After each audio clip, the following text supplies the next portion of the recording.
Welcome to the What Really Happened radio show. The history the government hopes you never learn. Here is your host, Michael Rivero. And aloha, America. Welcome to our show today. It is Friday, January 22nd, 2016. Thank goodness it's Friday. Thank goodness it's Friday. Thank goodness it's Friday. We have a lot of stuff to talk about today. The phone lines are open, 877-300-7645. Tom is sitting in our control room. Rented lips. In our control room, ready to answer the phone when you call on in. And joining us in hour number 3 today will be the lovely Lady Claire with her unique perspective on the world. And we always have a lot of fun, obviously, when she comes on in here. All right, getting into the news. Turkey is preparing a ground invasion of Syria.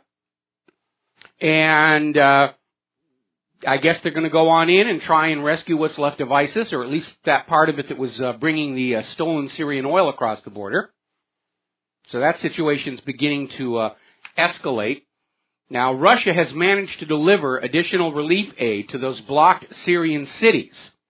The Western media is trying to claim that Assad is starving these people. No, these are areas that are blockaded by ISIS, Al-Qaeda, Al-Nusra, and the rest of these U.S.-backed terror groups. Now, there's a major upset taking place because a video has surfaced of Turkish forces firing on Kurdish civilians waving white flags while they were trying to tend to people who were wounded. And it was caught on video. It's gone viral around the world. This is a war crime. This is obviously a war crime. But at this point, Erdogan doesn't seem to care, or his sponsors in the West. Now, this month marks 25 years the U.S. has been at war in Iraq, going all the way back to Desert Storm, that was sold to you with that hoax about stolen Kuwaiti incubators, and it turned out it never happened. It was created by public relations firm Hill and Knowlton. The lady who claimed to be a Kuwaiti nurse that was on TV and crying was actually the daughter of the Kuwaiti ambassador. It was another lie to trick you into supporting a war. 25 years now, quarter of a century. And a lot of people are dying. Talking about civilians, there have been 55,000 civilian casualties in Iraq between January 1st of 2014 and October 31st of 2015. And that's 18,000 civilians killed and another 36,000 wounded. This is from the United Nations. And, you know, numbers of casualties and wounded are always fuzzy. And I remember that the American people didn't find out how many young kids had been killed in Vietnam until after it was all over. Then they started saying, well, it was a little worse than we were telling you. The fog of war and so forth. The U.S. has announced they're going to be sending boots on the ground into Iraq to fight ISIS. Honest and for true. They're going to go into the cities of Mosul and Raqqa and get there ahead of the Iraq forces, because the Iraq forces are actually winning against ISIS, and that cannot be allowed to happen. So the U.S. is still playing this game that ISIS is our enemy, really, cross our hearts and hope to lose the election. And they're still playing that game, and we all know it's a hoax and a fraud. ISIS and Al-Qaeda and all these groups were manufactured and supported by the United States as proxies to redraw the map of the Middle East. Declassified official U.S. government documents have confirmed that. Down in Yemen, along with Saudi Arabia, the Yemenites are being attacked by U.S., British, and Israeli warplanes that are continuing to bomb the place into rubble. Because by golly, once you are conquered and have a U.S. puppet ruler, you stay that way. You don't dare kick out your puppet rulers. See, there's a growing trend. And one of the reasons I think the U.S. hates Iran so much is Iran set the precedent.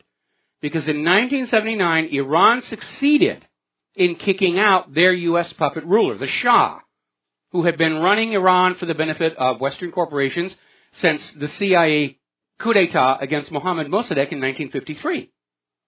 And the Shah had a long run, but eventually the Iranian people got sick and tired of him and they kicked him out. And that's something that the U.S. empire can't tolerate, this idea that they may be kicked out of countries that they have taken over, even though it does happen on a regular basis. Now, as you know, no sooner had the IAEA confirmed that Iran was in compliance with the P5+1 and forcing the United States to drop those sanctions despite the obvious attempted provocation of those two Navy boats going into Iranian waters. The U.S. has slapped brand new sanctions on Iran, claiming that 2 tests of ballistic missiles by Iran violate Security Council resolutions. The claim is these rockets are capable of delivering nuclear weapons, even though Iran doesn't have any and isn't building any. Now, a rocket is a rocket is a rocket. Any rocket with enough lifting force can hoist a nuclear weapon if you put the proper brackets in it. But it doesn't mean Iran has done that. It's just another excuse to try and provoke a confrontation with Iran, to put new sanctions on there. And they're still out there, pushing the propaganda. Up in Davos, Secretary of State John Kerry is out there saying, oh, we know Iran was moving toward producing nuclear weapons. We absolutely know that. Really? Where's your proof, John? And why aren't you talking about Israel, which already has hundreds of nuclear weapons, refuses to sign the Nuclear Non-Proliferation Treaty, refuses IAEA inspections, and was caught trying to sell a clandestine nuclear weapon to the former government of South Africa, the very activity the Nuclear Non-Proliferation Treaty is supposed to prevent. Kind of a little double standard going on in Washington, D.C. Now, Russia has announced that their Navy is going to hold drills with China, Egypt, and India this year. And it's another indication that Egypt and certainly India are starting to pull away from the U.S. sphere of influence. Because the U.S. is an empire clearly in decline, and everybody wants to line up with the potential winners.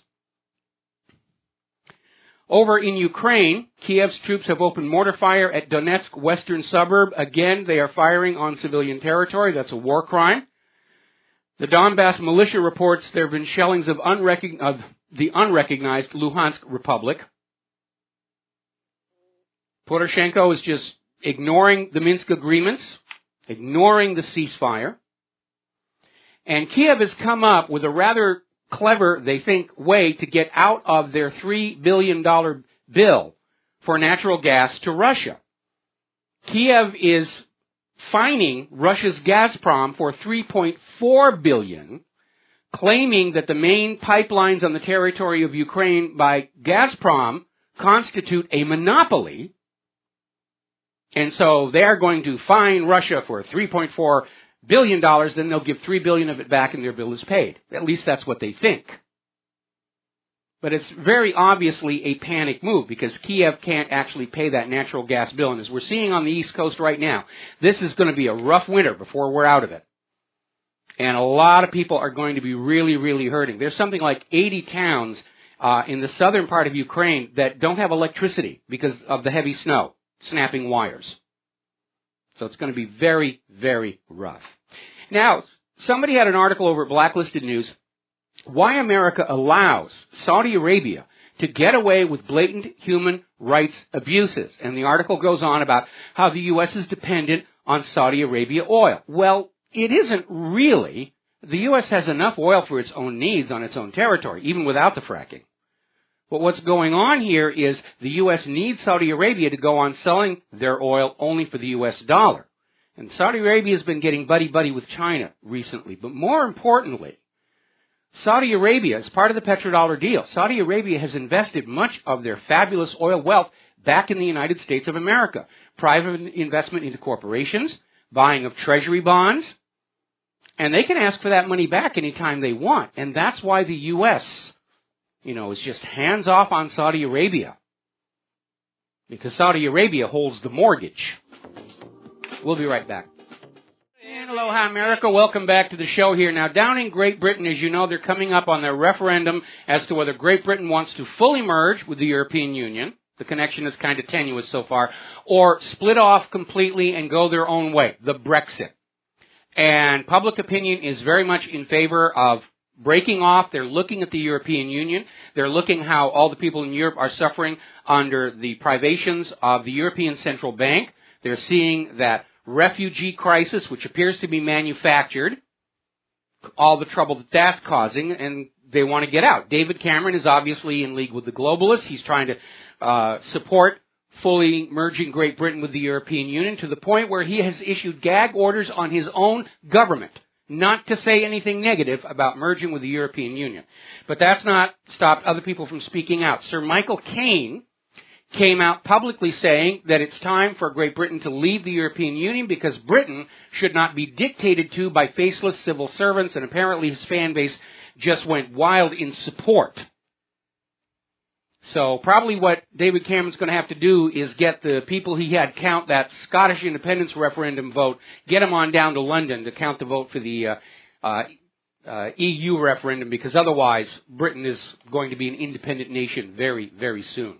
Over in Spain, they're dealing with a little bit of chaos.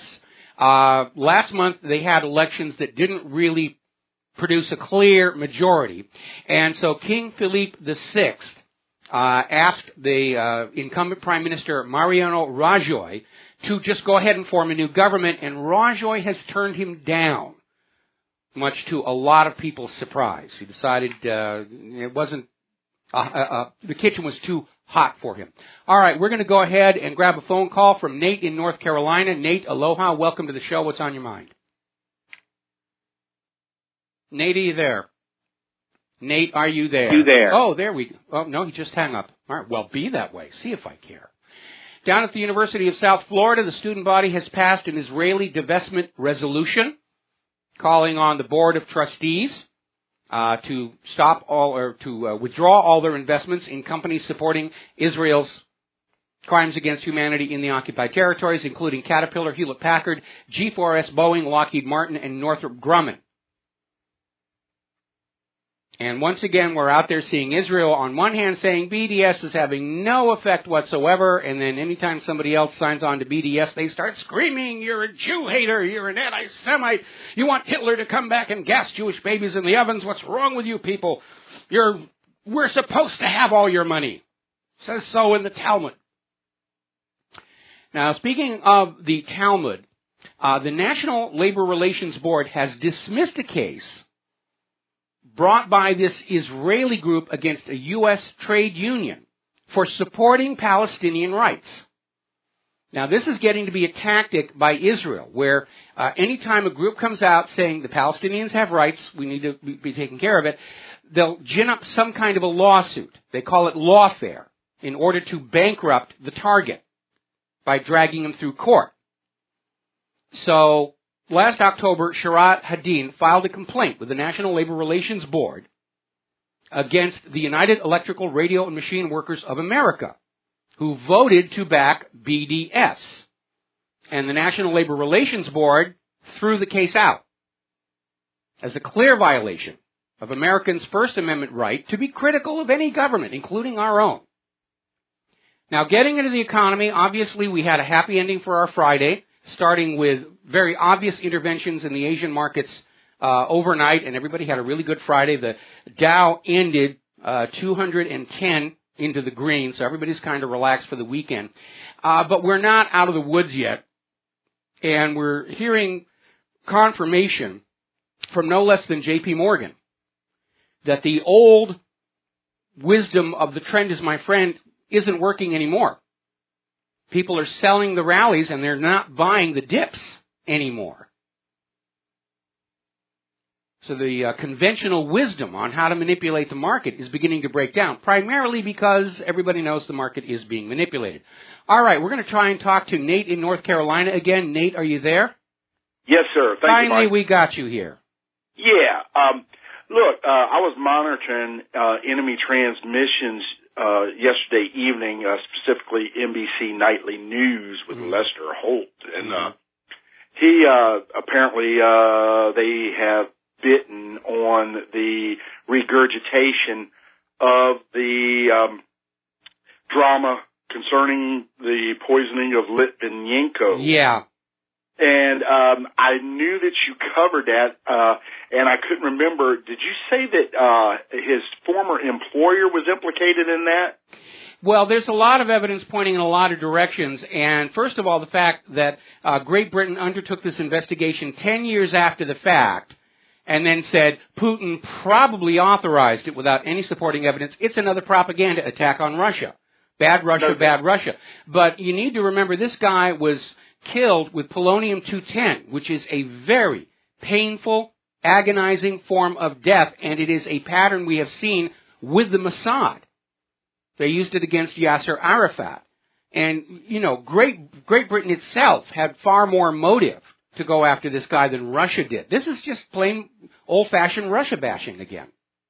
Yes, exactly. And even Paul Craig Roberts came out. Did you see that? Well, yeah, this was on your website. That's right. They tell us nothing but lies. Yeah. That's right. In which his own brother and father said that they are sure that the Russian authorities were not involved. Yes. Well, just like the family of Martin Luther King came out and said there was a conspiracy and James Earl Ray is innocent. Oh, those King family, they just want fame, they want attention, they want money. Pay no attention to them. You will only listen to the official government story. I mean, how many times do we have to go through that same exercise before we begin to realize that Paul Craig Roberts is right? Government lies to us about absolutely everything. In fact, they don't dare tell us the truth even once out of fear we might learn how to tell the difference. Yes, we can't have any double plus ungood thoughts out there. Absolutely. Well, you know, my thoughts are triple plus ungood right now these days.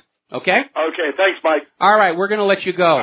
Mario Draghi is out there saying, well, you know, it looks like the economy has changed a little bit, and the ECB is signaling their equivalent of quantitative easing is probably going to start in March.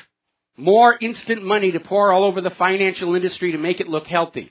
And, of course, anytime any central bank starts creating new money out of thin air to save their fellow bankers and brokers and financial wizards, it steals the value of the money you have already worked for and put in your pocket, in your bank account, in the mayonnaise jar buried out behind the pineapple plantation.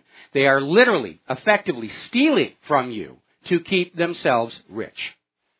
Just something you need to keep in mind when you wonder why the rich are getting richer and you, no matter how hard you work, keep getting poorer. We'll be right back. Hi, America. Welcome back to the show. Here we're talking about the economy. Now, you have probably heard or read the term wealth effect many times over the last several years. And basically, it's the idea that if you stimulate the stock market and drive the prices up, everybody is magically richer. Another way to put it is they're going to take the money and shake it back and forth real hard and hope that it grows. But it's an illusion because the stocks are overvalued. Wealth effect is going to move wealth around. It doesn't create new wealth. It's all an illusion. And so probably it should not come as a surprise that more than half of the wealth effect created gains from the 2011 lows to the 2015 highs have already been lost to the tune of 17 trillion, with a T, dollars. You need to understand that modern banking and finance is not a science. It's a religion. It's an arbitrary set of rules that you are brainwashed into believing are real that allows for the systematic and constant transfer of your real wealth from your hands and your labor to the pockets of the bankers. We all need to be private central banker heretics. We need to refuse to believe that this is the way the world is supposed to be. All right, we're going to go ahead and grab a phone call from Mandy in New York. Aloha, Mandy. Welcome to the show. What's on your mind? Hi, Mike.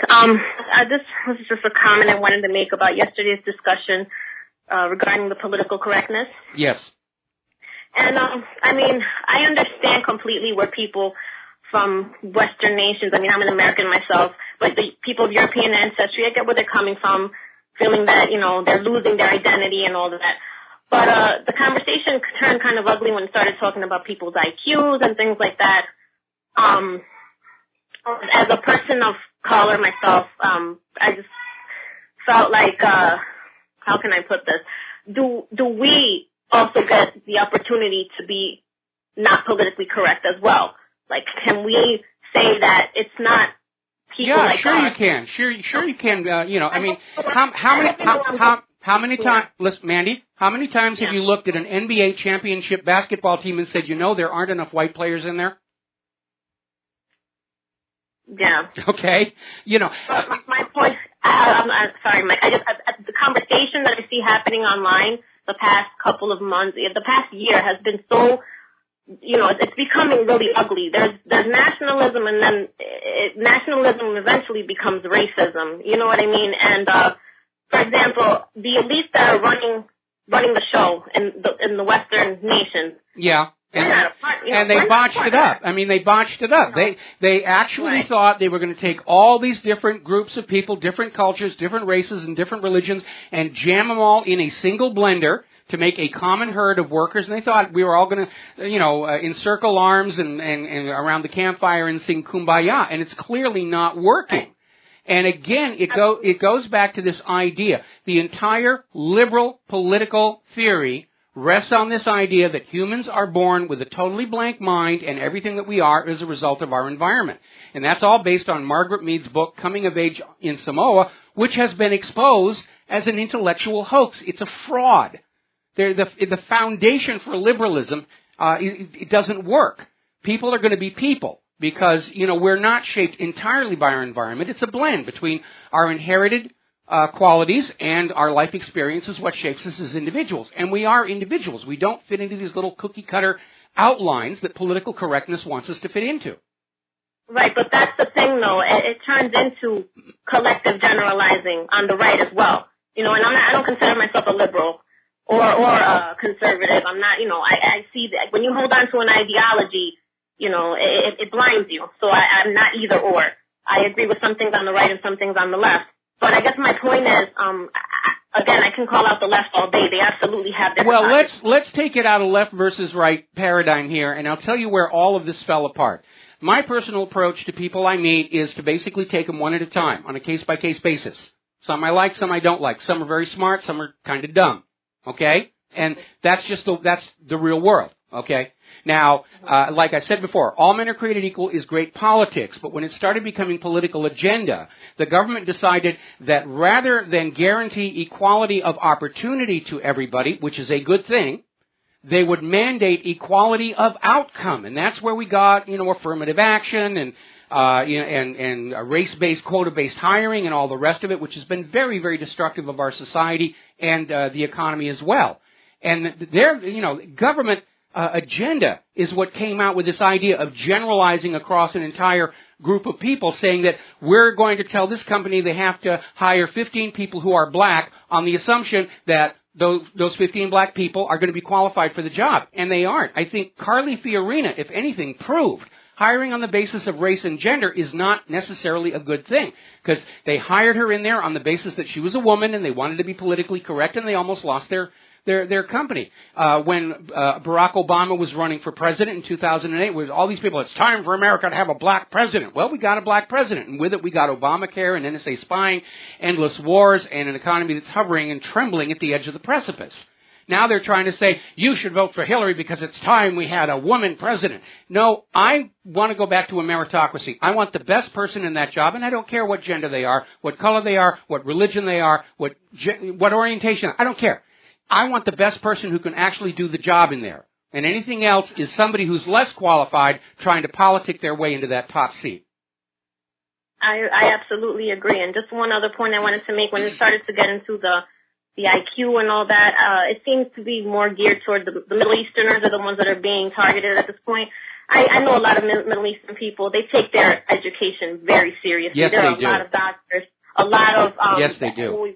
Yes. Doing, computer technology careers and things like that. So I just hope that everybody, there's political correctness, and then it can get to, the anti-PC, and then it can get on both sides to a point where it becomes, it becomes insulting. You know what I mean? And I just hope that people realize that. Well, I'm sure that they do, but the best way to get away from political correctness, which is a form of cultural Marxism, is to do what I do. Everybody you meet is a brand new experience, and you just learn about them, and you take it from there. But as you yourself point out, different groups of people have different abilities, and there are some that have a gift at technology. There are some that have a gift at farming. There are some that have a gift at building things. I mean, when New York was starting to build skyscrapers, they had all these Native Americans working on those high iron crews because they had a superior sense of balance, and they weren't falling off the girders the way other people were. And so it is a reality that we all do have differences between ourselves and each other, And anybody who says otherwise, they're not dealing in the real world. That's a good point. Okay? All right, thank you, Mike. All right, Yep. we're going to let you go then.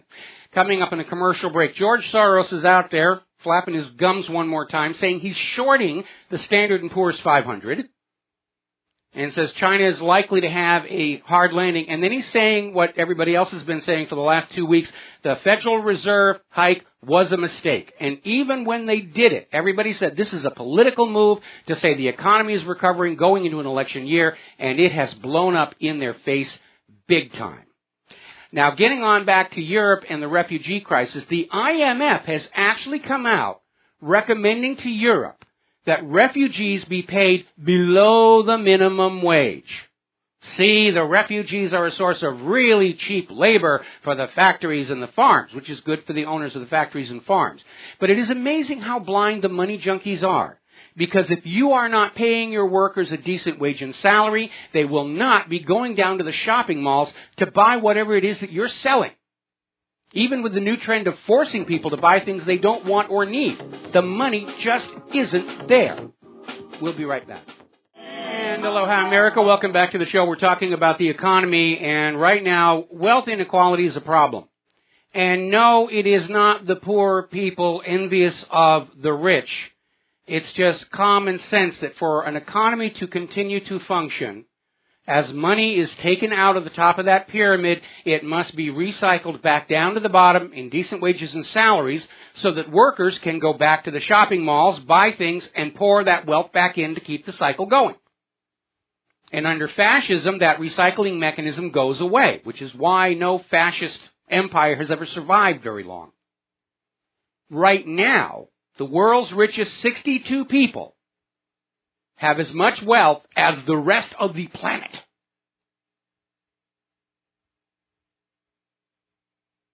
And here's the problem with that. Those 62 people, there aren't enough of them to go around to all the shopping malls and grocery stores and gardening stores and hardware stores and buy up all the necessary items to keep the manufacturers going. There aren't enough hours in the day. There aren't enough of them. And that's the part that we're missing. That recycling. Getting the wealth back down to the people so they can pour it back into the system and keep it running. Now over at J.P. Morgan Chase & Company, Jamie Dimon is smiling. His pay compensation package has been boosted 35% to $27 million. Now, the compensation practices of J.P. Morgan are tying a lot of that package to future performance, money coming in. The problem is that that money coming in might not be from earnings, could be from bailouts, which means you're picking up that tab here. There's an article we put up at WhatReallyHappened.com, 12 trigger events that could unleash economic collapse in the U.S. These are the 12 top points of vulnerability. I'm not going to go down the list here on the air. But I do recommend you go to WhatReallyHappened.com and look for this article and read the list. Because there's a lot of things. Some of them are going to surprise you. You wouldn't have thought these were points of vulnerability, but they are. Alrighty. Now, earlier in the show, when we were talking about Saudi Arabia's human rights violations and why the U.S. turns a blind eye, we were talking about this article that said, well, the U.S. is dependent on Saudi Arabia's oil. No, the U.S. is dependent on Saudi Arabia selling their oil to everybody for the U.S. dollar. But the other hidden part is the fact that Saudi Arabia, as part of the petrodollar deal, has invested a huge amount of that oil wealth back into the United States of America, buying treasury bonds and direct investment into U.S. companies, financial institutions. And the reality is that if the U.S. were to anger the Saudi royal family enough, they're going to start asking for that money back. And that could crash the U.S. economy. Saudi Arabia could start selling their oil for another currency. That would crash the economy. And by the way, these are all legal things for Saudi Arabia to do. They could refuse to roll over their investments. When the term of investment comes up, they're just going to say, okay, time's up, send it all back. A real-life version of the movie Rollover. According to the IMF, Venezuela's inflation is now above 700% per year. Completely out of control. Now, up in Davos, where the money junkies are having a real party, one of the topics of conversation is that America is pretty much obsolete. It's a dying empire. It's dying of its own internal corruptions, its mismanagement, its endless wars. The parallels between the current United States and ancient Rome, or for that matter, the former Soviet Union, cannot be ignored anymore. Now, of course, in Davos, they're pushing for global corporate government and the New World Order. But we know the United States is in trouble. Even the New York Times came out with an editorial. America's best days may be behind it. And it does seem to be true. We can't do a lot of what we used to do. Haven't been to the moon since the 1960s. We have to hitch rides on the Russian rockets to get our people up to the space station. All around, we see our infrastructure collapsing. Much of the technology we enjoy in our lives isn't made in America anymore. And much of it has grown so complex, we can't even manage it effectively any longer. Now, Rome's empire was built on their development of some new technologies, including concrete, roads, aqueducts, all kinds of wonderful things. But as Rome began to succumb to accumulating debt, they lost the ability to maintain their technology. And that accelerated the decline and fall of the Roman Empire. We're seeing the same thing happen today with our IT infrastructure. Everybody's out there gouging it for as much money as they can get right now. Products are sold into the marketplace that are known to be faulty. And they leave it up to the end user to find out what's wrong. And then when you send in a report, nothing gets done about it anyway. If we can't maintain our complicated global computer network, there's going to be some real problems down the road. The crash of the Roman Empire triggered the Dark Ages. The crash of the American Empire could trigger a new Dark Ages. All right, let's talk about the candidates and the campaign, because there's a lot of stuff going on out there. The outsiders are in. Donald Trump and Bernie Sanders are in the lead in the latest poll in Iowa. Sanders is ahead of Clinton in New Hampshire 2-1, according to Manchester TV Channel 9 and CNN. And people are out there saying it's obvious Sanders isn't the underdog any longer. And Hillary Clinton's campaign is taking the tack of, well, you may think Sanders is better than Hillary Clinton, but if Sanders is the nominee, he is going to lose. There's no way he could win the general election. You have to go with somebody who can win the general election, and that's Hillary Clinton. That's nonsense. If Hillary can't win against Sanders, she can't win against anybody. Except Ted Cruz. She wants to run against Ted Cruz. She can roll all over him. But they're getting a little hysterical and shrill over there at the Clinton campaign. In the area of the undecideds, they're pointing out that this election, 1 in 10 Americans who plan to cast a vote this election, this will be their first election. And they're young people and they're coming on in. And the undecideds, or the lost voters, are saying they're liking Trump. Now, here's the real surprise, despite all the screams about Trump being racist and Trump being anti-Mexican and everything. Down in Florida, Trump is polling above 50% of GOP Hispanic voters. They understand that Trump's issue is not with Hispanics, but with illegal immigrants. And by the way, legal Hispanic immigrants don't like being made to look bad because they get lumped in with the illegal immigrants and how bad they behave. So it's not that surprising. Up in Davos, one of the top topics of conversation there is how alarmed they are that Trump could actually be president of the United States of America. Soros doesn't want to have that. Powers that be there, they're all lined up against him. They're saying that Trump is an embarrassment. He's not one of us. He's not a, and they're scared because he's going to upset this little game they've had going for decades of their little clique, the Socias, just passing off the White House back and forth among each other. never allowing an outsider in. Like, again, look what they did to Ron Paul in 2008 and 2012. Trump could actually do it. And we're already starting to see the signs of a major anti-incumbency fever sweeping the nation.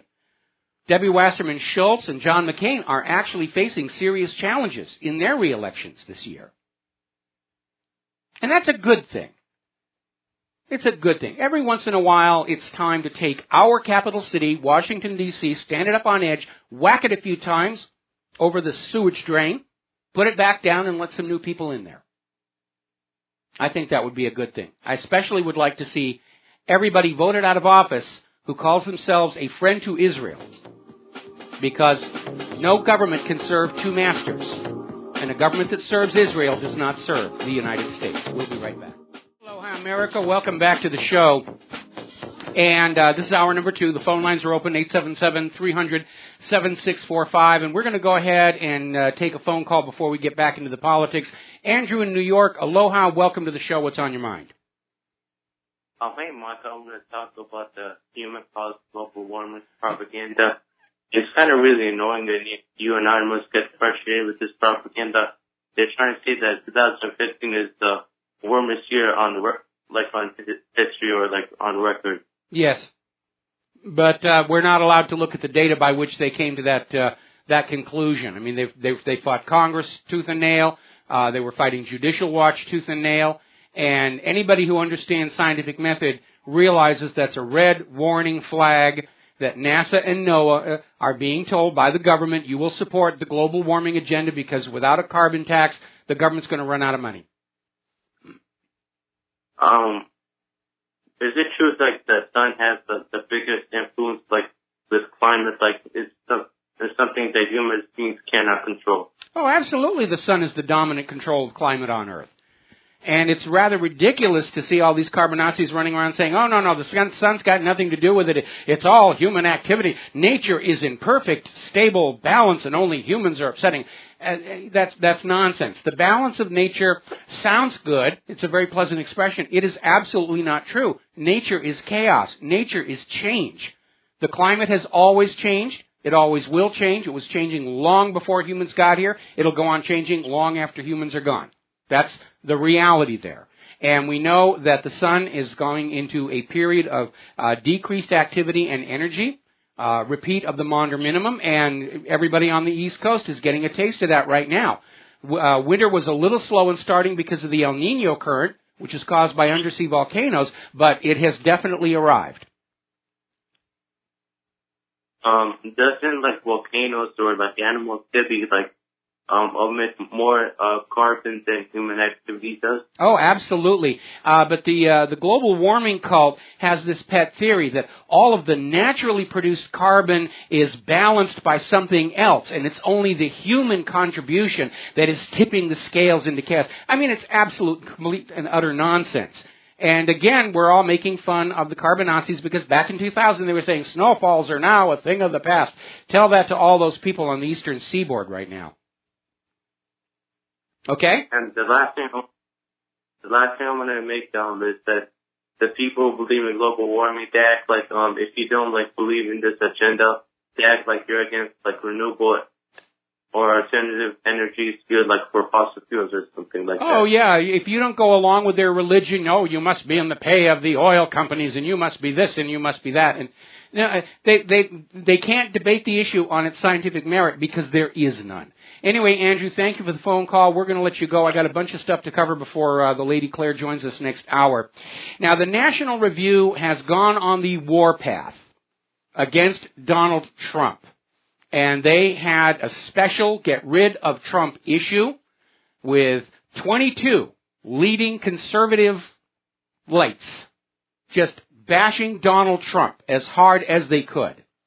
And it was so over the top and biased that the GOP has been forced to drop National Review from debate sponsorship.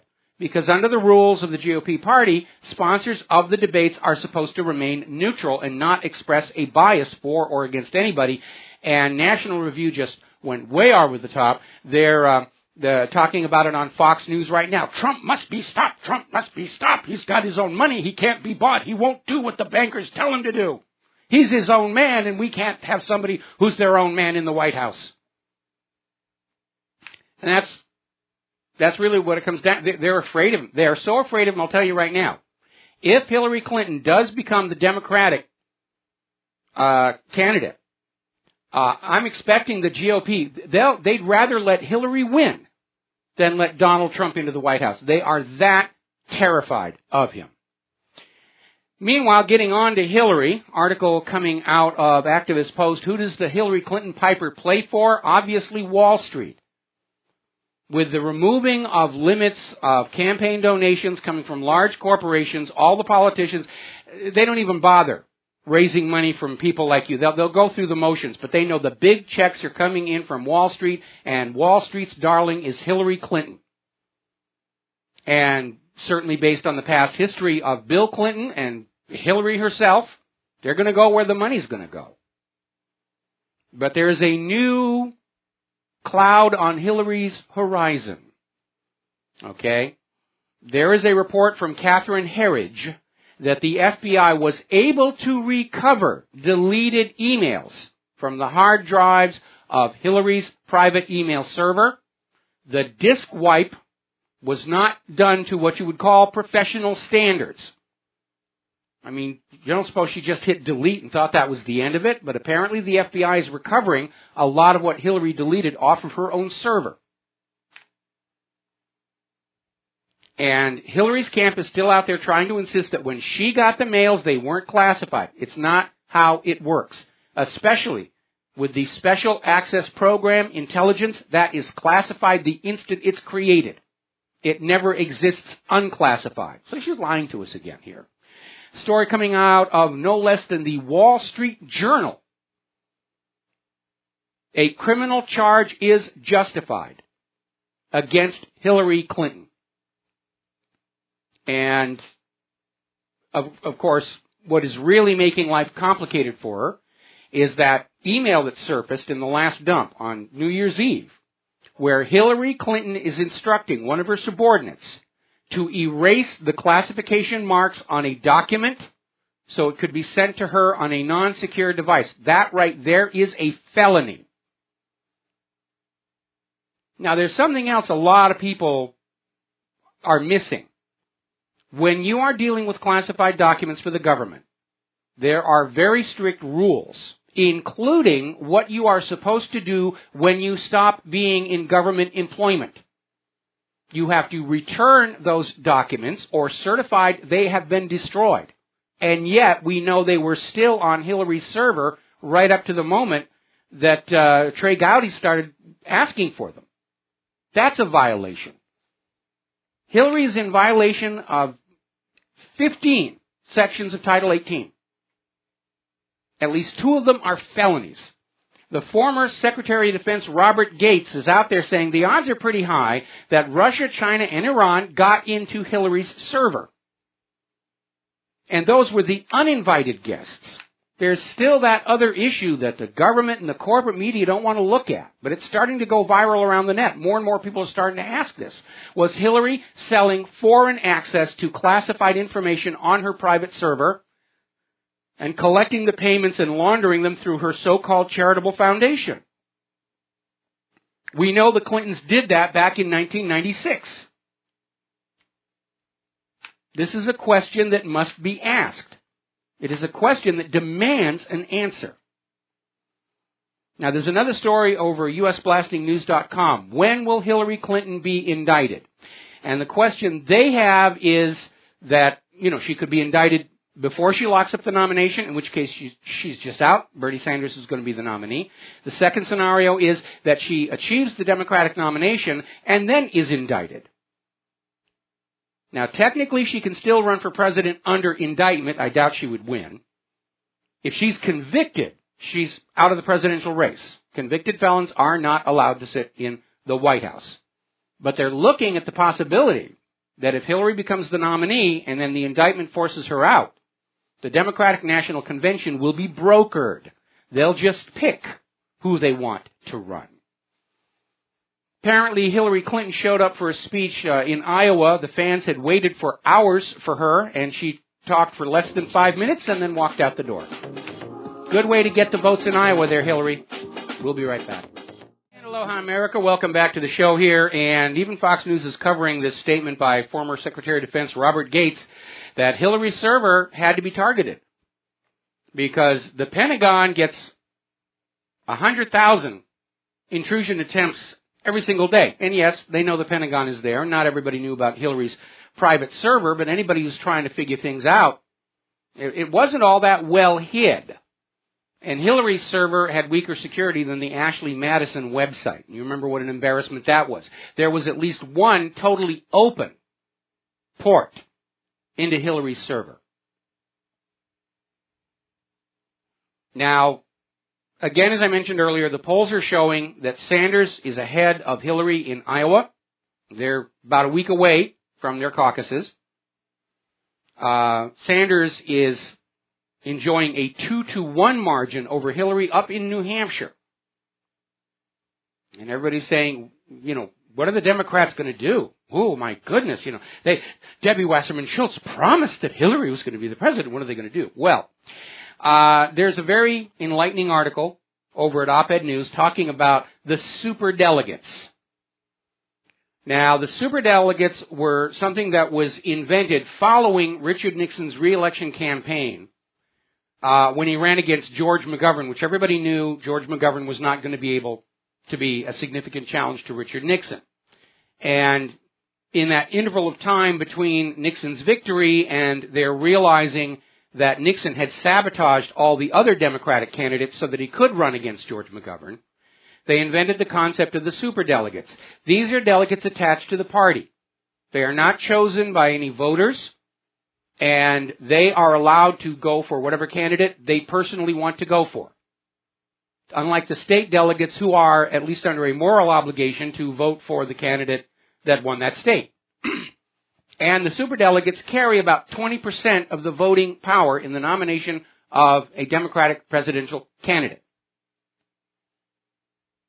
So there's speculation that if Bernie Sanders wins in Iowa and New Hampshire, the Democratic National Committee are going to use those superdelegates to basically shift 20% of the numbers back to Hillary Clinton, because Debbie Wasserman Schultz has already told the superdelegates, you will vote for Hillary. And Debbie is under a tremendous amount of fire from the Democratic Party over this, because the attitude being displayed clearly is, we don't care what the Democratic voters want. We want our person in there, and you will like it. They're still thrashing around this Ted Cruz natural-born citizen issue, and all of the arguments coming out of the Cruz campaign right now are variations on the theme of, well, that may have been okay back when the Constitution was written, but it's a modern world and we have a right to change it or ignore it and blah, blah, blah, blah. No, you don't. The only way you're allowed to change the natural-born requirement for the President of the United States of America is with a constitutional amendment passed by Congress, signed by the President, and then ratified by 3/4 of the states. And even then, it would not apply to Ted Cruz because that would violate the ex post facto provision of the Constitution. Every argument saying that Ted Cruz can run for president is basically coming out of a position of, we don't care what the Constitution says. We want what we want. And these people who are so ready to set the Constitution and the Bill of Rights aside to get their candidate in office are going to be really caught up short when they realize that Constitution and the Bill of Rights was the only thing protecting them from abuse of government. That's why it's there. The Constitution wasn't written to tell the government what it can do. It was written to tell the government what it can't, relative to the people. And you can't be selective about it. Natural born was defined in the laws of the day as born inside the country. And everybody's saying, oh, anybody pushing natural born, you're just being racist. You don't want this Cuban person in there. No.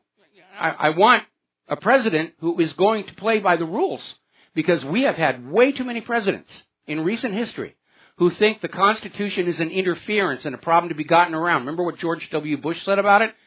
Blankety blank piece of paper. That's a very dangerous attitude. That's the doorway to dictatorship. And Bush was joking about it. You know, things would be a lot easier if this was a dictatorship, as long as I'm the dictator. Very funny, George. We're not laughing. Another issue is surfacing regarding Ted Cruz. This was over in thenewamerican.com, pointing out that Ted Cruz's closest counselors are all neocons. They're recycling the neocons back to Ted Cruz's campaign. And we know the neocons are very pro-war, pro-Israel, and actually that's it. That's their entire agenda, pro-war and pro-Israel. So let's talk a little bit about the migration crisis. It is getting out of hand. The French Prime Minister Manuel Valls is saying this can destroy Europe. They're already losing their Schengen borderless society. The refugees are placing a huge strain on the economies of these European nations that are already in serious trouble because of the European Central Bank. Over in Calais, the migrants went on a rampage and literally burned their own camp down. In the process, a journalist for Russia Today was attacked by knife. These migrants are not presenting a positive image of themselves to support the idea that they're going to be allowed to stay. Over in Italy, poor Italians are homeless, living on the streets in tents. The refugees are being given new buildings to live in. Does that sound like wise, prudent government? Article out of Der Spiegel, no less. Germany stretched to the limit. Have they lost control? Because they're talking about how the police literally cannot deal with the out-of-control migrants, starting with Cologne on New Year's Eve. They don't have the resources to keep these mobs under control. Another story coming out of Russia Insider, speculating that Angela Merkel, who only a little while ago was declared the world's most powerful woman, according to Time magazine, appears to be on her way out. The German media has turned on her because of this open borders policy. New World Order, globalists, we're going to let everybody into every country and just hug each other and make cookies and toast marshmallows over the fire or something like that. Okay, apparently Barack Obama sent a letter up to the governor of Oregon demanding swift action against the protesters who are protesting. They've gone into that wildlife refuge building that was empty. Nobody got hurt. And a lot of people are saying this could turn into another Waco. We'll be right back. Aloha, America. Welcome back to our show here. We're going to go ahead and grab ourselves a phone call. Elizabeth in Connecticut. Aloha. Welcome to the show. What's on your mind?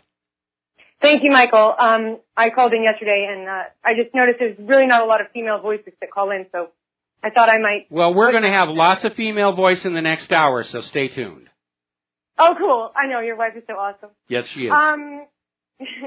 So I want to touch on, you were talking about immigration again, and I think this is right now the major danger for our people. But I want to talk about what Trump said about the Muslim community having to speak up about what they know, or if they're really truly American, in other words, they want to integrate, they need to basically tell the authorities if they see something fishy.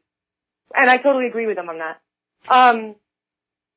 Because they're allowing people to represent them in that way. Whether it's a false flag or not, I don't know. But well, here let's step back one point. The issue here isn't immigration in and of itself, because immigration is a fact of life. But every nation has a right to decide who gets to come in and who does not, and how they're going to behave once they get here.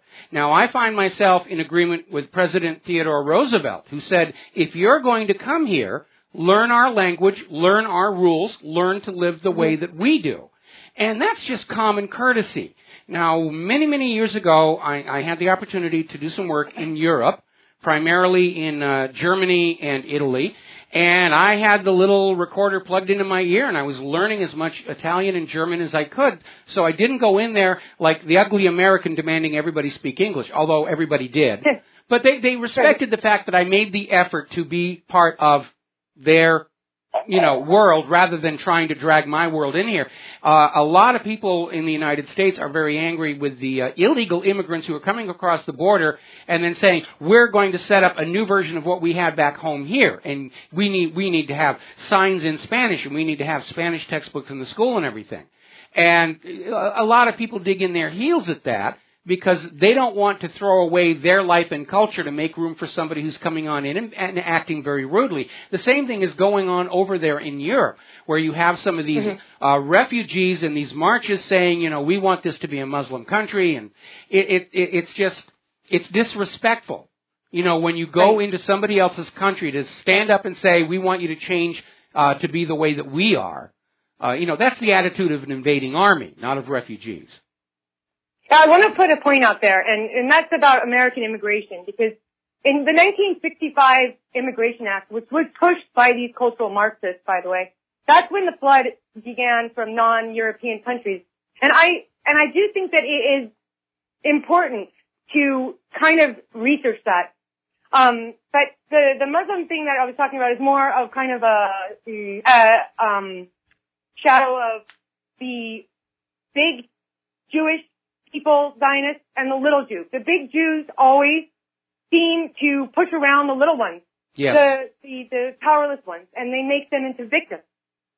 It's time for a lot more voices from the Jewish community, the regular Jews, the regular walking public Jews, to speak up against their Zionist leaders. It's really time. I agree, and it's long overdue. Unfortunately, it is part of their religion that you do not criticize a fellow Jew in public. That's like, the 12th or 13th commandment. And it does inhibit people from speaking out. And where they really need to speak out, though, is against this idea that Israel represents all the world's Jewish people. Because Israel is trying to use all the world's Jewish people as a shield for its political crimes and its actions. And you're absolutely right. They're setting these people up to be victims in the backlash. And then Israel will start the cycle all over again. Oh, it was another Holocaust, we're being abused, we're being discriminated against, it's another pogrom, it's another expulsion. They've been playing that game for 2,000 years. It gets tiresome. So also, I don't know if you touched on the National Review Online in there. It's horrible. Yes. Okay. Yeah, that was just amazing. Well, I have two names to say out. One is the guy that called after me yesterday. He spoke about Jared Taylor. I've just been studying these people.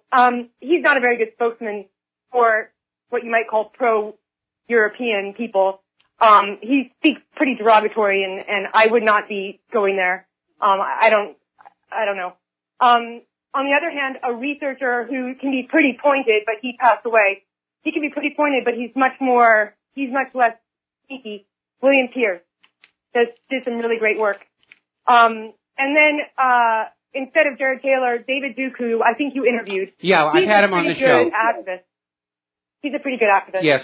And then the last point is language. Language is a really strong and powerful way of shaping people's minds. And the Zionists and elites and the New World Order people are really, really good at that. For instance, the term anti-Semitism or homophobic or Islamophobic. These are all pretty new terms. I think anti-Semitism is the oldest one from the late 1800s. Yeah, but what they do is they'll establish a term as having one meaning and get everybody using it, then they start to change the meaning. Now, when anti-Semitism was first coined, it meant people who hated Semites just because they were Semites, which applied not only to Jews but also to Arabs who are Semitic. Okay, but isn't that a language term? It's from Shem, from the Noah story, the descendants of Shem. But over time, of course, anti-Semite has now been redefined to mean anybody who's critical of the government of Israel. And it's not the governments of Israel's ethnicity or religion that's the problem. It's their behavior. It's how they act that's the problem. And trying to say we can't criticize Israel's actions because it's anti-Semitism is like trying to say we shouldn't criticize what Hitler did because it's being anti-German. And it's when you shift it like that, reductio ad absurdum, you realize just how silly it is. Mm-hmm. Yeah.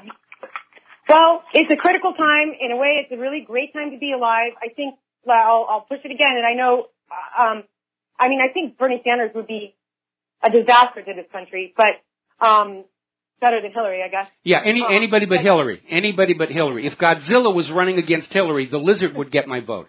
Elizabeth, got to let you go. Thank you very much. We're running out of time here, and I do want to get into human-caused global warming because it is a mess. Over there on the East Coast, massive blizzard warnings, or Washington, D.C., Baltimore, Winter Storm Jonas. They're calling it crippling. They're calling it epic. Roughly 1 in every 4 Americans in 20 states are underneath a blizzard warning or a winter storm watch or a winter storm warning or freezing warnings. It is monstrous. Over in Washington, D.C., they've shut down the metro, subway, and bus lines. This is the first time they have done that in the transit system's 40-year history. They just shut it all down. They're saying, we're not even going to try and get anything out there. A lot of commuters are stranded. They're stuck in the snow. They don't know how to deal with it because Al Gore told us we were never going to see this stuff again. State of Pennsylvania has declared a state of emergency preemptively just to be ready for what's coming on in. Charlottesville is saying this is probably going to be a record snow event, all-time record snow. Same thing in D.C., Baltimore. Could it eclipse historic snowstorm totals? Yeah, very possibly. United Airlines has shut down their operations from Washington, D.C. to New York City. The planes are all grounded. They're in the hangars. Everybody is hunkering down. The stores are empty. Everybody, and it's a good thing. Water, food, everything, batteries, hunkering down in their home. And it's not just the East Coast. China is getting hit with a record cold snap, temperatures dropping to minus 30 degrees. Schools have been closed. Everybody has been sent back home. It is going to be a mess. All right, we're going to take a commercial break, then we're going to come on back. We're going to continue with human-caused global warming and heading to the top of the hour and the lovely Lady Claire.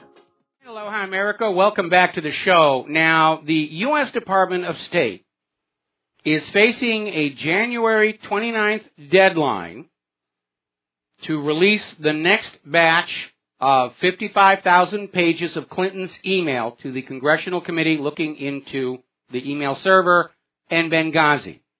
The State Department has now asked for a 1-month postponement to the end of February because of this horrible snowstorm coming on down. Really, look at all the snow. It's going to be another month before we can do. This storm is going to be over by next week. It's going to be over by the original January 29th deadline. It's just another excuse to stall to protect Hillary.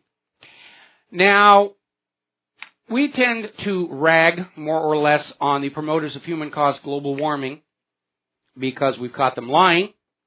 And frankly, their behavior is far from what we would consider to be professional scientific demeanor.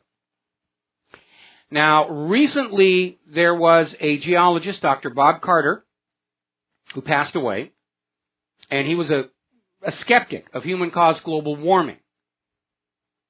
So, pro-warmist scientist William Connolly literally went public saying, you know, the death of Bob Carter is an advancement in science.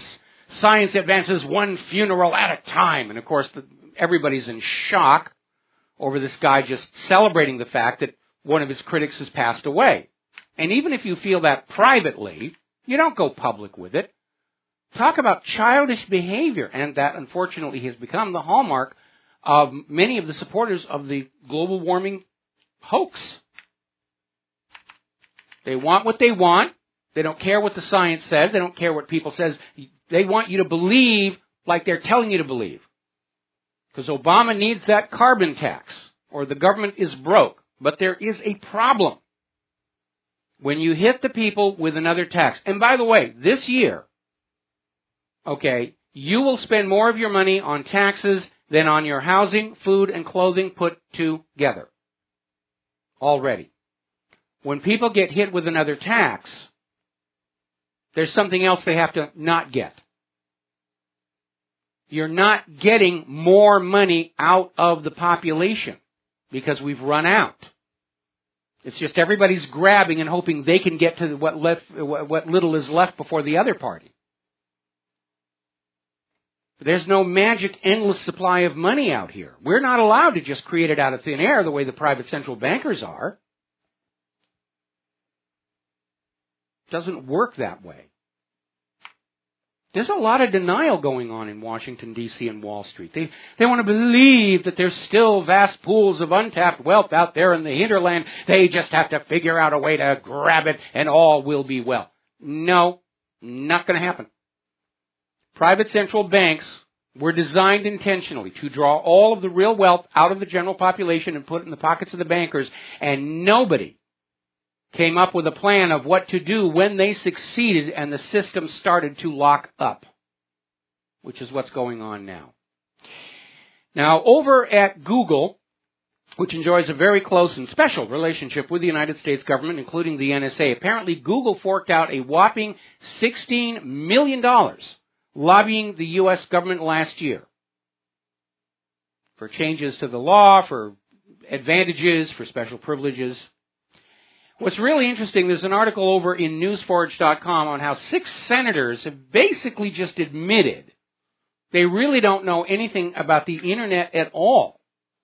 And this gets on to this issue about how the government is saying that ISPs ought to provide broadband into American homes that's at least the equal of the broadband that is available in other countries, like Japan, where broadband over there is about 10 times faster than the best that you can get here in the U.S.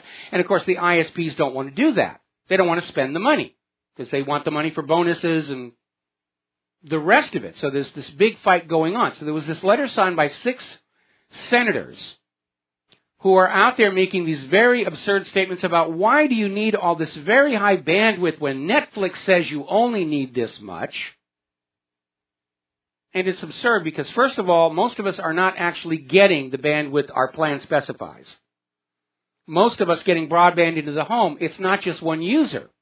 There's the mother's computer, the father's computer, there's the digital TV, there's kids on their little devices watching Netflix and doing what else? And these guys are clueless, and we seem to have a real problem with that. We have a government of permanent professional politicians who are trying to manage things they don't know anything about. Now, when our country was started, being in the government was a part-time honorary position. That's the origin of this practice of Congress is in session, then it's not in session. Because originally, the members of Congress had to go back and do their regular jobs. Look at the Founding Fathers. We had one lawyer, Thomas Jefferson. Ben Franklin was a publisher and inventor. Paul Revere was a silversmith. George Washington ran a plantation. Josiah Bartlett was a doctor. These were all people who knew how to do things in the real world.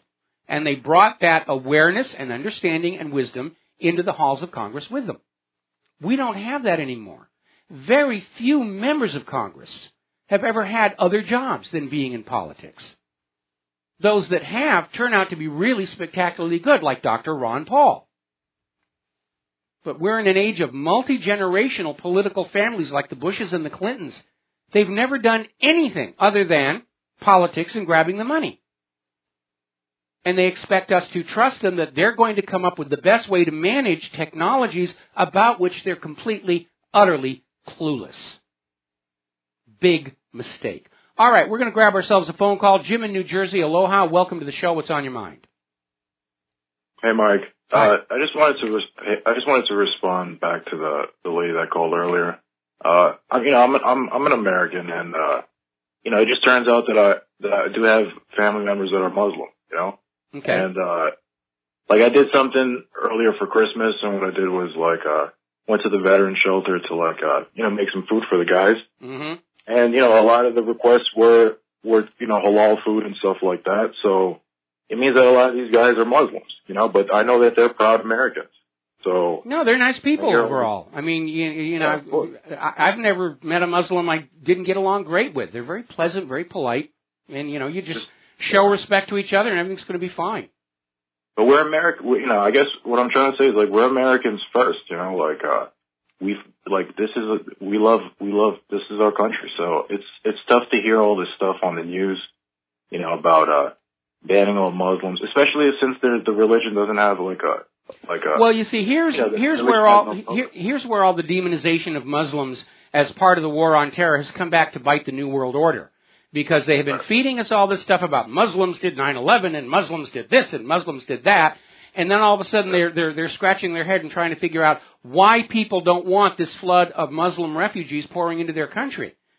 And it's almost like they had this attitude that they could tell us to hate Muslims a couple of years ago, and we would do it, which too many people did. And then today they could say, love the Muslims, and we would just flip around and go with it. You know, like that moment in 1984 where they changed sides and they said, oh, we've always been at war with these states. Oceania's always been our friend. And everybody just goes along with it. That's a novel, and it's a movie. It's not the way people really work. Yeah, and I don't mind, and I don't even blame people because, you know, Fox News, they just pump this stuff all the time. So I don't even blame people when they you know, feel this sort of way. Because what else would you feel if you were just watching the news, you know, the news that the mainstream media nonsense? Yeah, and so now there's a backflash in Europe and even here in the United States of America. And it's one of the consequences of having your propaganda designed by ad agencies and public relations firms, because they're institutionally thinking in very short time spans. And there's no continuity of this alternate reality that propaganda is supposed to create for us. It's lost the narrative, to use the filmmaking term. And that's why people are turning away from it. It doesn't make sense. For propaganda to work, it has to present an alternate reality that makes sense. Yeah, absolutely. Like, I was watching this video from Philadelphia. Do you know the cop, the guy who shot the cop with the weird mask? Yes. And he was wearing that, like, weird, I guess they were trying to say that, but that's such a weird thing for somebody to be wearing. It's like me dressing up, like, with a sombrero saying that I'm Mexican and doing Well, remember the guy they had running around dressed in Arab robes on New York on 9/11 to sell the idea that this was an Arab attack. Some of it's a little over the top. And yes, a lot of it is manufactured propaganda. It's not very good either. Anyway, listen, Jim, thank you. We got to take a break for our top of the hour news and commercials, and we'll be back with the lovely Lady Claire after these few words. Aloha, America. Welcome back to our show, hour number 3, and the phone lines are open, 877-300-7645. George is now sitting in our control room, ready to answer the phone when you call on in. And for those of you watching on BAM User, this gorgeous creature sitting behind me is the lovely Lady Claire, who joins us on Fridays with her unique perspective on the world. But before we turn the mic over to her, story just came in. Apparently, the feeling over at the Davos Summit, where all the money junkies are getting together to talk about how they can be more money junkies. The wisdom on the conversation seems to be that if Donald Trump is elected president of the United States of America, it will probably be the end of the Trans-Pacific Partnership and Transatlantic Trade and Investment Partnership. And there's one more reason to be supporting Donald Trump. So, Claire, what do you want to talk about first? Well, I'd like to talk about Brazil and what is going on there. Sao Paulo police were deploying tear gas and rubber bullets against transport fare hike protesters. And apparently the protesters refused to wrap up their citywide protest against an increase in transport fares. Dozens were injured, according to social media reports. And officials are yet to produce the official figures for those injured during the Thursday night clashes. But social media users are flooding the web with reports of dozens being injured in the military police crackdown on protesters. And the crowd was doing fine until they reached Praça da República Square, which authorities designated as the endpoint for the rally, and the people said, I don't think so. And then the authorities started using the tear gas. Well, and this transport increase fare, it doesn't sound to people like you and I like it's a big deal. But it's a significant rate hike on a population that doesn't have any extra money to be paying increases anywhere. Right. That's why they're angry. It's a cautionary tale. Yes. Because it shows just what will bring people to their breaking point. Absolutely. And this did. Yeah, and this was did. I'd like to bop on over now to the Obama administration, which is fighting to keep, quote-unquote, disturbing force-feeding Gitmo footage secret. And, yes, our transparency presidency strikes again. They are pushing ahead with its efforts to keep secret a quote-unquote extremely disturbing tape of a Guantanamo detainee being force-fed. Having missed a federal court's deadline, it has notified a judge that it would again appeal the order. And the Department of Justice Deputy Assistant Attorney General submitted a notice of appeal in the U.S. District Court in Washington, D.C. on Thursday. Now, according to The Intercept, the DOJ has until end of today's date to release 11 hours of video material showing Guantanamo guards using what D.C. District Judge Gladys Kessner said was a particularly rough treatment of a Syrian detainee, Abu Wa'el Dab. The footage shows Dab, who was hunger striking at the time, being pulled from his cell and fed against his will by 6 guards. Yes, you heard it right, 6 guards in riot squad gear, according to Reprieve, the organization that helps Diab in his legal battle against President Obama. And what they're talking about here is they literally strapped him into a chair and shoved a tube down his throat with a funnel to pour stuff in. And, yeah, it's a very disturbing video, but we know the U.S. government has been torturing these people to the point where they're willing to starve themselves to death to get out of it. We know that a lot of these people that are still being held in Guantanamo have been cleared for release by the military tribunal, but the Obama administration is keeping them there because their bodies bear scars of worse things than waterboarding being done to them. Yeah, it's amazing to me that this administration is so frightened of what people will see if these videos of NG tube feeding get released. Now, the way it happens is it's eased through the nose and into the interior of the stomach, and then the fluid is inserted. But even among the best of circumstances, when you've got a practitioner in, let's say, the best teaching hospital in the United States, and a patient who isn't fighting back. Yeah, it's still dicey. It's still dicey. It's very hard to do well and effectively. We have known that since the Troubles in Ireland in the 70s, when they were force-feeding hunger strikers. But it must be something pretty awful if this transparent administration does not want us seeing this. And I don't think the Obama administration understands that the longer they withhold all these videos of the force-feeding and the torture, we're free to just use our imaginations and imagine the absolute worst that's being done to these poor people in these CIA torture centers in Guantanamo. Yes, and it's a travesty.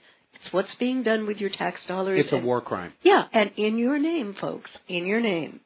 I'd like to kind of bop over to... bop away. I will bop. To Hillary's anti-Sanders letters. Well, apparently, half of the foreign policy experts signing Clinton's anti-Sanders letters have ties to military contractors. Surprise, surprise. Hillary's campaign released a letter this week in which 10 foreign policy experts criticized her opponent Bernie Sanders' call for closer engagement with Iran and said Sanders had, quote-unquote, not thought through these crucial national security issues that can have profound consequences for our security. Now, the letter was widely covered, but what wasn't covered is that fully half of the former State Department officials and ambassadors who signed the letter and who are now backing Clinton are now enmeshed in the military contracting establishment, which has benefited tremendously from escalating violence around the world, particularly in the Middle East. And right now, I'm going to name and shame. Former Assistant Defense Secretary Derek Chollet, former Pentagon and CIA Chief of Staff Jeremy Bash, and former Deputy National Security Advisor Julianne Smith are now employed by the consulting firm Beacon Global Strategies, a firm that was profiled last year. Beacon Global Strategy staff advises both Clinton and Republican candidates for president, including Ted Cruz and Marco Rubio. The firm makes money by providing advice to a clientele that is primarily military contractors. Beacon Global Strategies, however, has refused to disclose the identity of its clients. The letter was also signed by former Undersecretary of State Nicholas Burns, who is a senior counselor at the Cohen Group, a consulting firm founded by former Defense Secretary William Cohen. The firm assists aerospace and defense firms on policy, business development, and transactions. And apparently also former Undersecretary of Defense Jim Miller is an advisory board member to Endgame Systems, a startup that has been called the Blackwater of hacking. Miller is also on the board of BEI Precision Systems in Space, a military contractor. Well, imagine my surprise. Well, I think Hillary is making a major strategic mistake attacking Sanders for not being enough of a war hawk. Yeah. When you're dealing with an American people who are sick and tired of all the war. We've been at war in Iraq for 25 years, a quarter of a century. Yep. Longer than Claire and my marriage. We've been at war in Iraq, and the American people are sick and tired of it. They're sick and tired of paying for it. They're sick and tired of seeing their children come back from the war zone in wheelchairs or metal boxes. Yeah. And I think the more Hillary tries to attack Bernie Sanders on his lack of enthusiasm for more bloodshed, I think it's going to work in Bernie Sanders' favor. And let me share something, Mike. With the Iranian Constitution of 79, I, as a Christian, can go to an English-speaking Christian church. Christianity and Judaism are protected minority religions in Iran. Not so in Saudi Arabia. If I had the choice between Riyadh and Tehran, I would take Tehran any day. Absolutely. Yeah. But of course, the religion and sex, those are not the issues. No. Iran refuses to accept private central banking. They're selling their oil for currencies other than the dollar. And Israel wants them balkanized so that Israel can continue to dominate the region. We're coming up here on our first commercial break.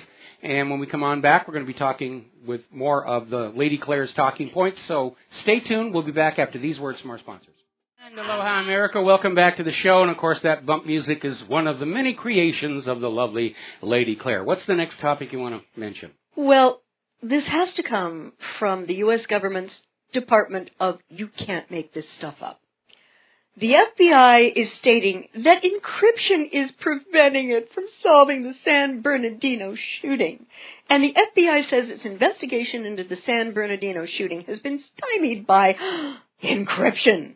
I thought they'd already solved it. There were these three tall, white, athletic males, and they mutated into these two brown-skinned people. Right.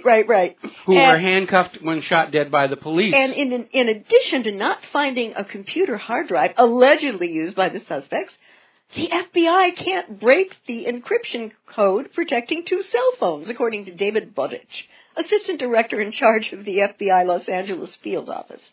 As to those devices, obviously, we've said from day one, the digital footprint is extremely important for us to hopefully learn about any contacts, and ultimately any intent on their part, Budwich told Fox News. Well, I thought the NSA was tracking everybody's metadata so they can build a contact map out of that. You don't suppose this is just more propagandizing to try and get a ban on encryption by the U.S. government?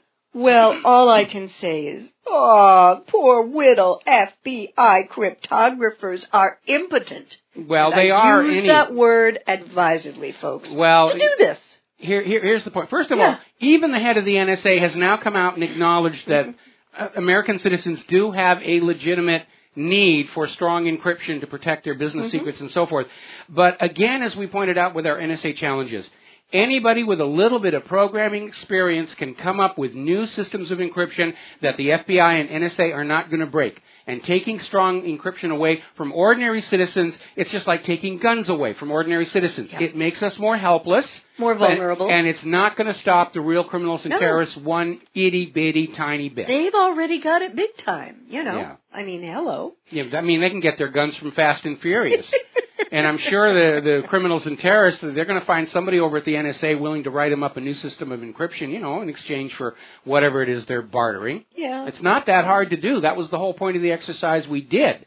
It's very easy to defeat the NSA cryptographically. And then I'd like to bop over to Iraq and Afghanistan. Now, these are countries separated by more than 1,000 miles. And although they both exist in what is now known as the Greater Middle East, they had little in common, at least until March of 2003, when the Bush administration followed up its 2001 invasion of Afghanistan by invading Iraq. Since then, they've had quite a lot in common, including vast infusions of U.S. funds and the massive level of corruption that accompany them, as well as the way war refugees from both countries have been joining the same flow of the desperate dispossessed heading for Europe. These days, with the spread of an Islamic State franchise to Afghanistan, even their insurgents are becoming part of the same brand. And the other thing they've got in common, they've become ghosts. In both countries, the U.S. military has built, on paper, vast local security forces from scratch to the tune of at least $65 billion in Afghanistan and at least $25 billion in Iraq. Their armies and police forces, however, have turned out to be remarkably spectral in nature. They are filled with ghost soldiers and ghost policemen who are paid salaries but don't really exist. In some cases, they're quite literally already dead and wandering the world of spirits. I'm just wondering where all that money is going and why we can't get a little tiny bit of it so that the people of Flint, Michigan can have safe drinking water. Yeah. Their U.S.-funded salaries are in turn being pocketed by commanders and other military officials in an operation that couldn't be more profitable or successful, at least until their ranks, sometimes thinned to non-existence, are attacked by flesh-and-blood enemy forces. In Iraq in 2014, after significant parts of the country's American-built army had abandoned its weaponry and fled its posts in the country's northern cities in the face of modest numbers of Islamic State fighters, the Prime Minister has announced that there were at least 50,000 ghost troops in his military, which are believed to be an absolute understatement. And ghost soldiers win wars only in the Lord of the Rings, not the real world.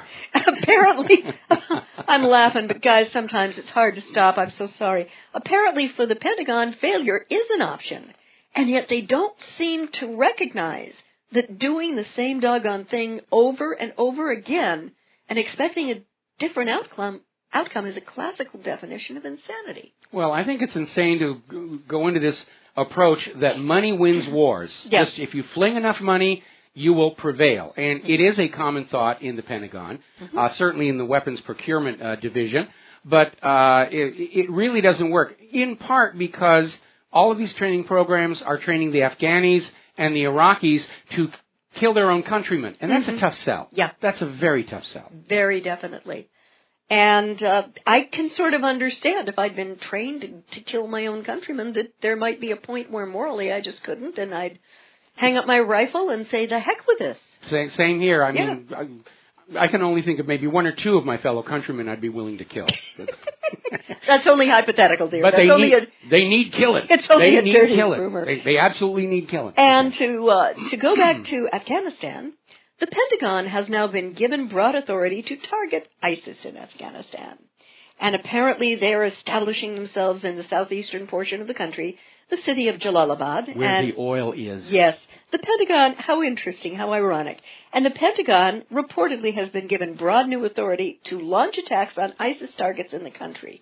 Previously, the U.S. forces in Afghanistan were limited to attacking ISIS targets in that country only, when they met a specific criteria, such as being threats to the troops on the ground. The new rules haven't been made public, but are said to allow them to attack any terrorist group in Afghanistan, including ISIS. And it's probably going to be about as wonderful as it is down in Syria, where they're bombing food storage facilities and water supplies and power stations. We have, terrorists drink water, so we've got to destroy the water supply for everybody. Yeah. And, I'm looking at the amount of time that we have been in Afghanistan for all the blood and money spent. And, Michael, I cannot wrap my hands around the reality that there is no possible military metric that can be characterized as a success here. Well, none of these wars that started back 14 years ago can be called a success, because we were told these wars were to punish the perpetrators of 9/11 and to get rid of Saddam's nuclear weapons, and to punish Saddam for aligning with al-Qaeda, all of which turned out to be complete fiction. So under the justifications for war we were given, victory is impossible. We can't accomplish the things we were being told they were trying to accomplish, and as it has turned out, we're not even accomplishing the covert reasons for the war. It's a quagmire. We've been in Afghanistan 14 years. We've been in Iraq 25 years. Enough is enough is enough is enough. We got to take a break for commercials, and we'll be right back. And aloha, America. Welcome back to the show here. And before we go back to the Lady Claire, we're going to take a phone call from Mike in Vermont. Aloha, Mike. Welcome to the show. What's on your mind? Hey, Mike. First of all, I want to tell you, I really appreciate your show. Thank you. I've been following you for years and years. But I want to bring up a point that I have come across recently. I don't know if you know who this Deagle.com is, which apparently is a statistical contractor for the Department of Defense. I'm not familiar with them, no. Yeah, I know, and you might want to be. So I'm reading this right now. I got this up in front of me. Hello, are you there? Hello, Mike. The United States at this time is $319 million. And this is through, they do, like I say, statisticals for the Department of Defense. Okay, Mike, I'm sorry to interrupt, but we lost you momentarily. I need you to go back and repeat that sentence after. I'm looking at this here, and then you cut out until we got to the 300 million, so we don't know what the context is. All right. So I'm looking at the population of the United States. Yes. On this, it's a DOD statistical contractor. And what they do is statistics for the United States. And I'm looking at the population of the United States, and it says it's basically 319 million. And it gives a list of the currency, the years, the density of population, the GDP, the budget, the military budget, the imports amount, the exports amount, and then it gives a forecast for 2025. Okay. And this is a forecast, of course. And you go down and it gives a forecast of the population density, gross domestic product, purchase power, military budget, and all that. So I'm looking at this, and it goes population. So the population today, or 2015, is 319 million. Population in 2025 for the United States is 65 million. Now, that is a very interesting drop in number. And yes, it is. And also, so is the density of people per square kilometer. Also, the drop in the gross domestic product. The GDP is a drop. The purchase power. Okay, what was the name of that website again, please? Yeah, you really got to look at this. You really got to look at this, Michael. It's Deagel, DEAGEL.com, which is /country. And then if you wanted to go further, it would be /United States. But, so I go to the chart below. It gives you a chart down here, and it starts at 1993 and goes up to 2020. So it gives you this chart, and it goes to 2016, 17. Okay. Oh, yeah. You really got to look at this thing. I am looking at this thing right now. Anyway, listen, thank you for the information. I'm going to look into this and see what it's saying. Yeah, you really got to look into that. Yeah, that drop. That's scary. That is very scary. Anyway, Mike, thank you. Somebody knows something that we don't know. Well, maybe that swine flu over in Russia is going to get out of control. Thanks a lot, Mike. We're going to let you go, and we're going to go ahead and close the phone lines for the remainder of the show. And, Claire, what is your next topic? The next topic is, guess who is going to be speaking to members of the Conference of Presidents of Major Jewish American Organizations in New York? I have no idea. May I have a drum roll, please? Jonathan Pollard. Yes, they're turning him into a hero, and it's shameful what this guy did to the United States and how he was... Israel says, he's our guy, he's our hero, we want him, he's been paroled, and at some point in the future they're going to take him to Israel. And he's a hero to them for betraying the United States of America. Yeah, and also participating in the meeting will be Representatives Jerry Nadler and Elliot Engel, both Jewish New York Democrats, who have been involved in efforts to secure Pollard's release and to improve his terms of parole. They wrote a letter to Attorney General Loretta Lynch last November asking her to intervene to ensure Pollard receives fair and equal treatment once released on parole. Now, in an unusual move, the Conference of Presidents informed member organizations of the event with Pollard by phone instead of the usual email exchange usually used to communicate with members. One official speculated that this was done in hopes of preventing news of the meeting being leaked, a tactic that failed. Now, what is the old line, you are judged by the company you keep? Well, apparently this Conference of Presidents of Jewish American Organizations is perfectly happy welcoming Jonathan Pollard to their bosom. They think he's a hero. They think he's a hero. Absolutely. And for those who have not been paying attention about the Pollard issue, Jonathan Pollard stole secrets from the United States of America, and he sold them to Israel, including nuclear missile targeting information. And this was back in the day where missile targeting had to be set with a box of tools at the rocket. They couldn't just do it through the computer. It was a big deal to change. And he got this information and he sold it to Israel. Israel traded it to the Soviet Union in exchange for increased emigration quotas of Jews leaving Russia, coming to Israel. Had the U.S. gone to nuclear war with Russia at that moment, the United States would have lost. That's the depth of this guy's betrayal. He should have been treated just like Julius and Ethel Rosenberg. He's strapped into an electric chair and electrocuted twice, like they had to do to Ethel. And instead, he's now going to be a hero. He's been hanging out with Bernie Madoff, playing canasta over there at your taxpayer expense. And it is a shameful example of how the U.S. is just treating Israel so gently. And it's not just Jonathan Pollard. Look at those Mossad agents who were arrested for cheering and high-fiving on 9/11 when those towers came crashing down and all those thousands of people were dying. And the U.S. kept them quiet and then quietly sent them back to Israel. And once they were in Israel, they were stars on TV. And they were admitting they were there to document the event. And 3 of them were known Mossad agents. Yeah. But probably for this organization, betrayal of the United States is no big thing if it benefits Israel. Well, and again, I'm hoping in this election season, along with an obvious building anti-incumbency fever, I think it's time that we start looking at this friend of Israel aspect here, because no government can serve 2 masters, and a government that serves Israel does not serve the United States of America. We need a government that's going to put America first, second, and third. Before we go to the commercial break, though, I'm looking at the Stiegel website, and I think Mike in Vermont may have misinterpreted what he was seeing, because the forecast for 2025 is the American population will decline by 65 million, which is still significant. But it's not saying the total population will be 65 million.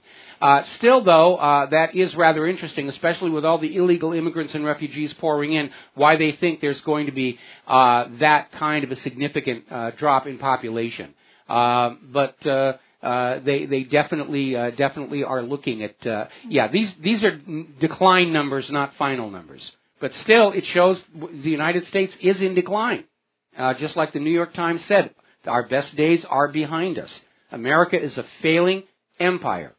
And anybody who says otherwise, they're dreaming. The problems with this country can't be fixed by the current government. We're just going to have to wait for them to fall down, flop around, and restart the country. Then things will get better. We'll be back after these words from our sponsors.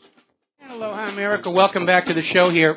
And I'm looking at this Deagle.com website, and actually as of right now, it just stopped working. I posted it to WhatReallyHappened.com, and I'm still going through the numbers here. But what's really interesting is there's the page where all the countries are listed, and as of 2014, the U.S. was number 1. When you hit the prediction button for 2025, the U.S. is way down the list. So this Deagle.com, whoever they are and what they're doing, seems to have a very pessimistic view of the future. I got an email saying that this is not a government website. It may be somebody's, we may be dealing with somebody's fantasy here, because there's no foundation for what they're saying. Anyway, Claire, your next message is? Well, I'd like to report on what is going on in Syria, and to sum it up in 2 words, it's on. Russia has begun ground operations in Syria. Citing a Kuwaiti daily, the Jerusalem Post is reporting that Russia has begun ground operations in Syria and is helping to hold recent territorial gains made by Syria's armies against the so-called moderate rebels. Yes, that includes ISIS. And one U.S. official said 7 Russian T-90 tanks were observed at the airfield near Latakia, a stronghold of Syrian President Bashar Assad. The Kuwaiti report adds that the Russian forces have already taken over multiple strategic positions and have forced numerous rebel battalions to retreat. And this was also confirmed by Iran's state-controlled Fars news agency, reporting this as well. And they're setting up operations at an airfield in a northeastern, mostly Kurdish province across the country from its main coastal base. In an adjacent province, locals said that the United States is intensifying its aid to Kurdish militias, even taking over a small agricultural airport. Pentagon officials have denied this. And some Syrian fighters say Russia has reached out to Sunni tribes, offering to help them fight the Islamic State extremist group in the east after similar American efforts failed. And amidst the rising tensions between Ankara and Moscow, Turkish President Erdogan has expressed concern over the alleged presence of Russian engineers near the country's Syrian border. And today he raised the alarm and said, "We have said this from the beginning. We won't tolerate such formations in northern Syria along the area stretching from the Iraqi border up to the Mediterranean," he told reporters. "We maintain there are sensitivities on these issues and is planning to talk about them with U.S. VP Joe Biden tomorrow, I believe, at Davos." And then to add to what's going on here, Turkey has invaded Syria. This comes from globalresearch.com, which is usually pretty straightforward. The Syrian government has formally appealed to the UN over incursions into its territory by Turkish troops. The protest at the UN came amid reports that rebel soldiers have crossed the border and entered the Syrian town of Jarablus in the western bank of the Euphrates River. Turkish military action inside Syria threatens to escalate the internal conflict in that country and increase the threat of a confrontation between Turkey, Russia, and the United States. Right now, Jarablus is under the control of the Islamic State of Iran and Syria, ISIS, but has come under increasing pressure from the Syrian Kurdish People's Protection Units, which have been receiving backing from Washington in its so-called war on ISIS. Mm-hmm. Now, Turkey is a NATO nation, supposedly a part of the anti-ISIS coalition, but there is extensive evidence that the government of Erdogan has facilitated the flow of fighters, arms, and money to the Islamic militants and tacitly sanctioned the smuggling into Turkey of oil produced by ISIS-controlled installations in Syria. They're stealing Syria's oil, and Turkey is fencing it. Erdogan's son is caught up in all of that. And also, apparently, Americans are setting up bases in Syrian Kurdistan. It's getting a little crowded over there. Yeah, and apparently, by the nearby Hasaka province, the Americans have reportedly taken control of the former Syrian military Ramillion airfield. They are apparently seeking to use it as a hub to give closer support to Kurdish People's Protection Units, YPG, fighters in Syria engaged against ISIS. And as far as we know, Damascus has not authorized the U.S. to be using Syrian airfields here. No.